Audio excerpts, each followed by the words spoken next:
गुस्ताखी बंद करो।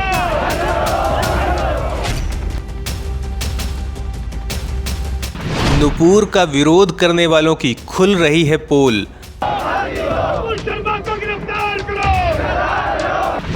आतंकियों के समर्थक भी मांग रहे हैं फांसी। एक टीवी डिबेट से शुरू हुआ विवाद थमने का नाम नहीं ले रहा है। भाजपा प्रवक्ता को लगातार धमकियां मिल रही हैं। हालांकि भाजपा ने अपनी प्रवक्ता को निलंबित कर दिया है, तो भी मामला शांत नहीं हो रहा है।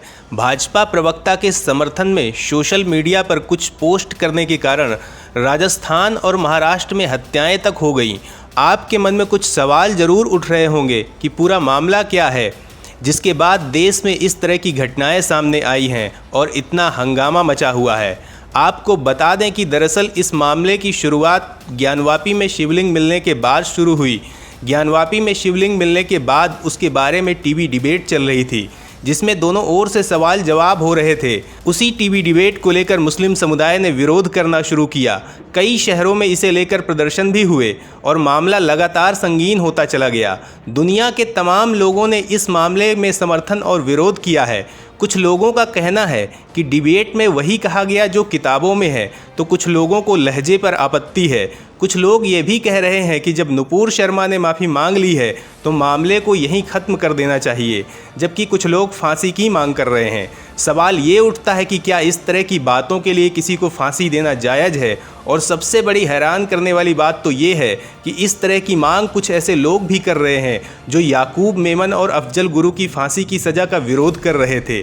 कुछ ऐसे संगठन जो आतंकवादियों को फ्री कानूनी सहायता देते हैं। लेकिन अब तो उस तालिबान ने नुपुर शर्मा की फांसी की मांग की है जिसने अफगानिस्तान में छोटी छोटी बच्चियों तक से अत्याचार किया है, जिसने अपने देश के अल्पसंख्यकों को चुन चुन कर मारा है। अभी कुछ दिन पहले ही प्रधानमंत्री मोदी ने अफगानिस्तान के सिख अल्पसंख्यकों को अफगानिस्तान से भारत लाकर उनकी रक्षा की थी। और इतना ही नहीं, उसने खुद ही अपने देश के मुस्लिमों के साथ भी बर्बरता दिखाई। ये वही तालिबान है जिसके राज में लड़कियों को शिक्षा देना अपराध माना जाता है। अगर किसी औरत का नाखून भी दिख जाए तो सार्वजनिक स्थान पर कोड़े बरसाए जाते हैं। आज वही तालिबान भारत को कानून सिखाने चला है। अभी कुछ समय पहले ही जब ये भूखे मर रहे थे और भारत के आगे मदद की भीख मांग रहे थे, तो भारत ने ही इनके देश अफगानिस्तान की मदद की थी। तालिबानियों को भारत की मदद लेने पर कोई ऐतराज नहीं हुआ। अब जब पेट की आग शांत हो गई तो फिर से मजहबी उन्माद याद आ गया और अब भारत को ही ज्ञान बांटने लगा। सुप्रीम कोर्ट की टिप्पणी पर तालिबान ने किया समर्थन। तालिबान ने उर्दू में ट्वीट कर नुपुर के लिए फांसी की मांग की।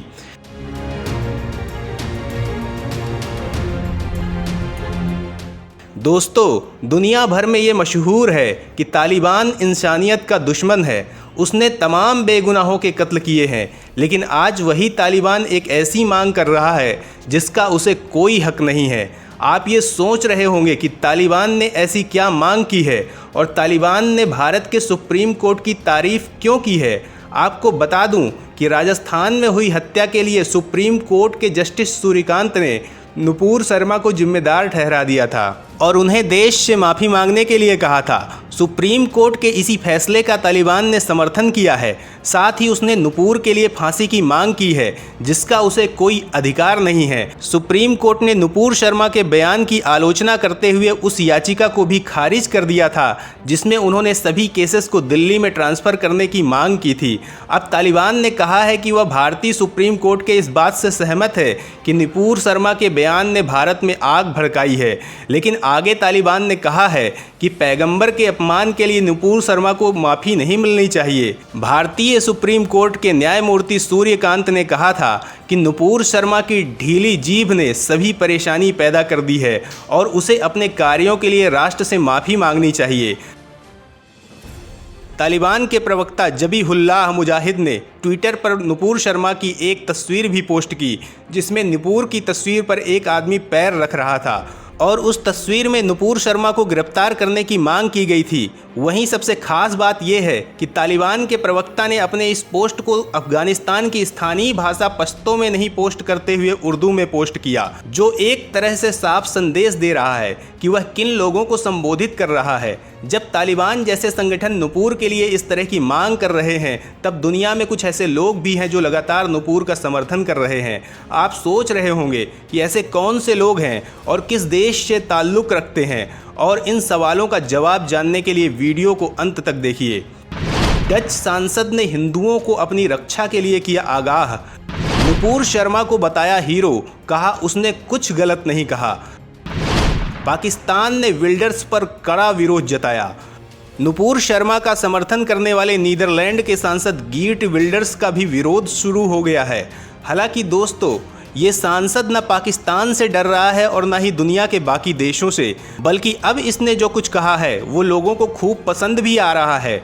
जब दुनिया के कई देश भारत का विरोध कर रहे थे, तब गीट विल्डर्स नुपुर शर्मा का समर्थन कर रहे थे, लेकिन गीट विल्डर्स का ये समर्थन उनके लिए बड़ी परेशानी का कारण बनता जा रहा है। डच सांसद गीट विल्डर्स अब पाकिस्तान के निशाने पर आ गए हैं। पाकिस्तान को विल्डर्स के ट्वीट पसंद नहीं आ रहे हैं और उनके पीछे हाथ धोकर पड़ गया है। आपको याद दिला दें कि नुपुर शर्मा के बयान के बाद जब दुनिया के कई मुस्लिम देश भारत का विरोध कर रहे थे, तब विल्डर्स ने कहा था कि भारत को डरने की ज़रूरत नहीं है। गीट विल्डर ने उदयपुर की घटना को लेकर भी एक ट्वीट किया था। उन्होंने कहा था कि भारत में आपको दोस्त मानकर ये कह रहा हूँ कि असहिष्णुता के प्रति सहिष्णु होना बंद करें। डच सांसद ने इसके अलावा ये भी कहा कि अगर धर्मनिरपेक्षता का मतलब तुष्टीकरण है तो कानून का कोई शासन नहीं है। लोकतंत्र और स्वतंत्रता को हर दिन संरक्षित करने की ज़रूरत होती है। खुद को मिली धमकियों पर ट्विटर पर उन्होंने लिखा, भारत हिंदुत्व और नुपुर शर्मा का समर्थन करने के बदले में मुझे यह मिला, लेकिन मैं भयभीत नहीं हूँ। जिहादियों भाड़ में जाओ। अब इसी ट्वीट्स की वजह से उनका विरोध हो रहा है। अब पाकिस्तान की सरकार ने विल्डर्स के सभी ट्वीट को हटाते हुए ये कहा है कि ये उनके देश के कानून का उल्लंघन है। पाकिस्तान में अब विल्डर्स के कुछ ट्वीट नहीं दिखेंगे। ट्विटर ने विल्डर को एक ईमेल भी किया। ट्विटर ने विल्डर को कहा कि हमें पाकिस्तान सरकार की ओर से आपके ट्वीट के बारे में कुछ आपत्ति मिली है, जिसमें दावा किया जा रहा है कि ये उनके देश के कानून का उल्लंघन करते हैं, इसलिए आपके ये ट्वीट्स हटाए जा रहे हैं। आपके ये ट्वीट बाकी दुनिया में दिखते रहेंगे। ट्विटर के ऐसा करने के बाद अब विल्डर्स पाकिस्तान पर जमकर बरसे हैं। उन्होंने कहा कि पाकिस्तान में अधिकारियों को बोलना या आलोचना पसंद नहीं है, हालांकि मैं बोलने की आज़ादी की रक्षा करता रहूँगा।